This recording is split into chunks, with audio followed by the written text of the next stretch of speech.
Assalamualaikum warahmatullahi wabarakatuh. Halo semuanya, kami mahasiswa Universitas Islam Sultan Agung Fakultas Ekonomi, Prodi S1 Manajemen. Pada kesempatan kali ini, kami dari kelompok 9 akan mempresentasikan materi tentang e-wallet OVO. Adapun video ini dibuat adalah untuk memenuhi tugas mata kuliah digital bisnis yang diampu oleh Bapak M.A. Irfan Rahmana, SEMM.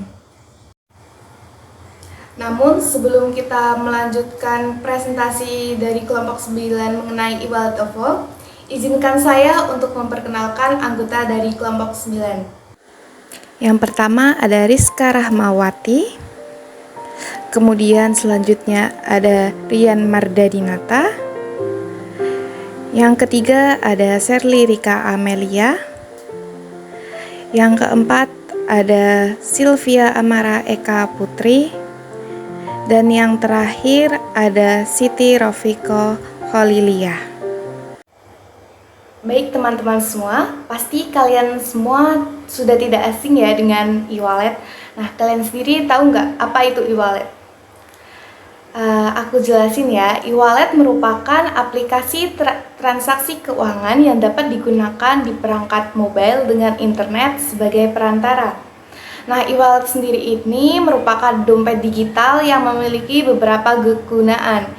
Di antaranya yaitu untuk transaksi online, membayar tagihan, membeli pulsa, pakai data internet, TV kabel, hingga pada investasi. Dompet digital ini juga bisa digunakan untuk menyimpan uang, kemudian ditransfer ke rekening bank, atau dapat juga untuk melakukan tarik tunai. Nah, sebenarnya banyak banget nih contoh dari e-wallet. Salah satunya adalah aplikasi OVO. Kalian simak ya video berikut. Kita akan mengulas lebih lanjut mengenai e-wallet dan aplikasi OVO. Oke, saya akan melanjutkan materi presentasi dari kelompok kami, yaitu ada manfaat e-wallet. Yang pertama ada transaksi lebih cepat dan praktis. Yang kedua penyimpanan uang yang aman. Yang ketiga menawarkan banyak promo. Yang keempat terhindar dari uang palsu. Yang kelima dapat mencatat riwayat transaksi. Selanjutnya ada contoh e-wallet OVO, yaitu aplikasi OVO adalah sebuah aplikasi dompet digital yang populer di Indonesia. OVO PT Visionet Internasional adalah salah satu sebuah layanan dompet elektronik yang memiliki fitur penyimpanan uang elektronik serta untuk pembayaran transaksi di Indonesia. Selanjutnya adalah sejarah OVO.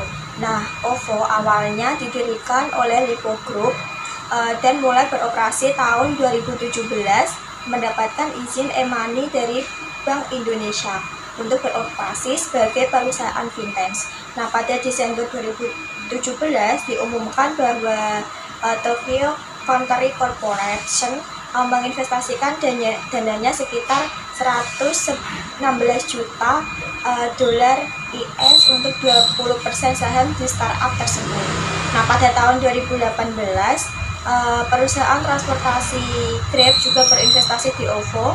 Kemudian tahun 2019 media mengumumkan bahwa platform e-commerce dari Indonesia Tokopedia ikut berinvestasi di OVO.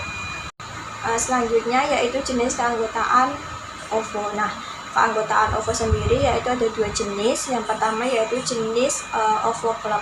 Nah, OVO Club yaitu menyediakan hingga 10.000 OVO Point serta bisa menyimpan OVO Cash hingga sebesar 2 juta. Nah, OVO Club sendiri dapat dibilang menjadi pengguna biasa sehingga tidak semua fitur dalam aplikasi ini dapat digunakan. Yang dapat digunakan yaitu fitur transfer saja. Nah, yang kedua yaitu OVO Primer.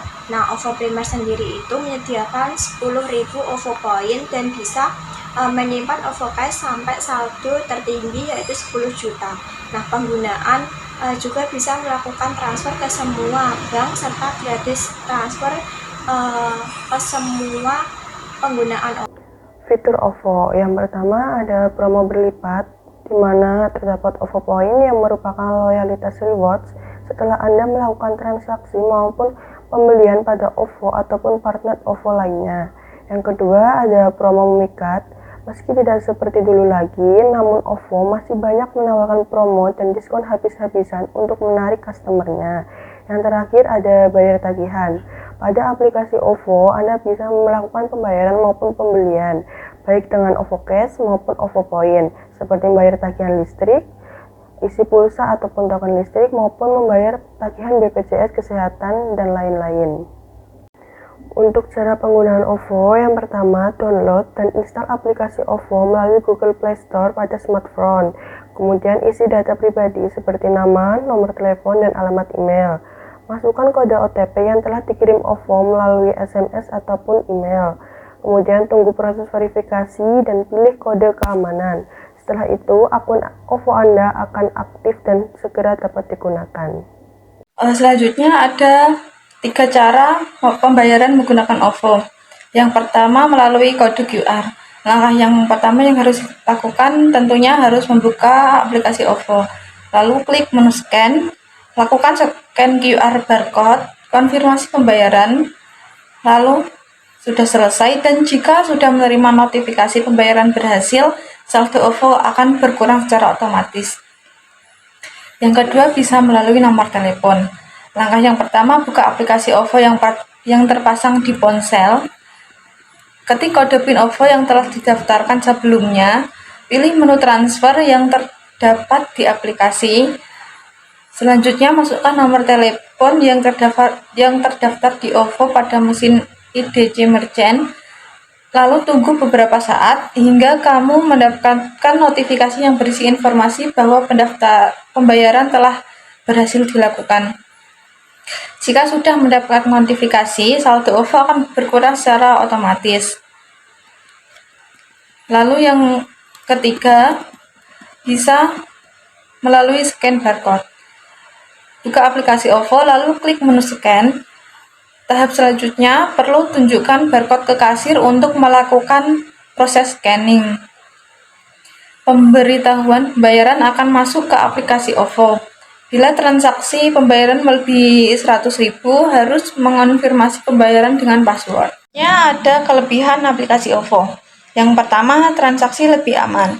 Dengan OVO, kita tidak perlu lagi repot-repot membawa uang cash karena cukup bawa ponsel saja dan kita pun sudah bisa bertransaksi dengan mudah.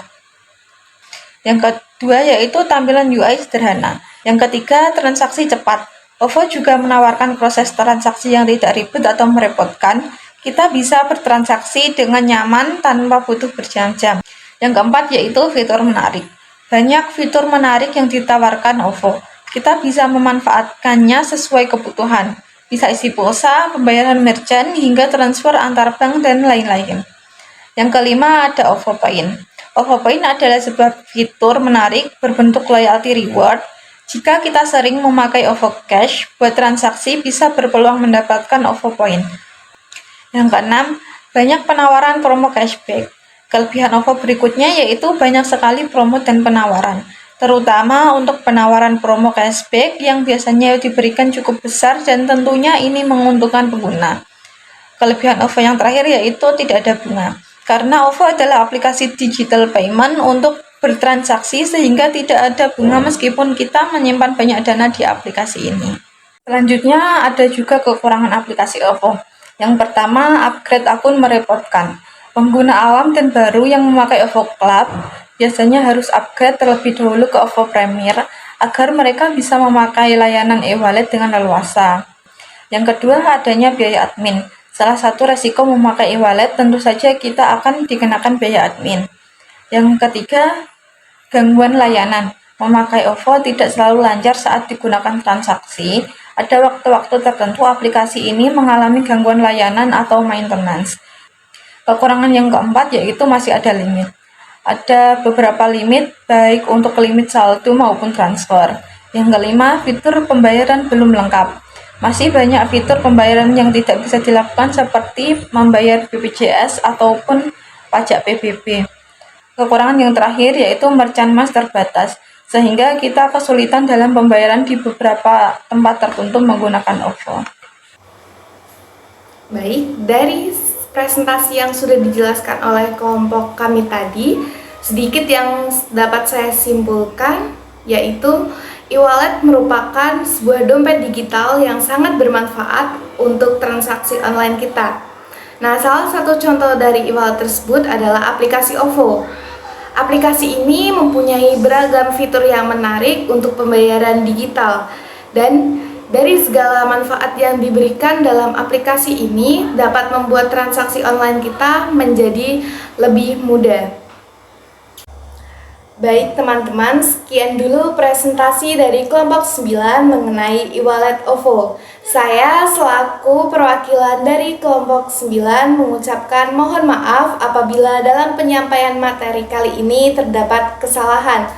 Semoga video presentasi ini bermanfaat bagi semuanya. Terima kasih. Wassalamualaikum warahmatullahi wabarakatuh.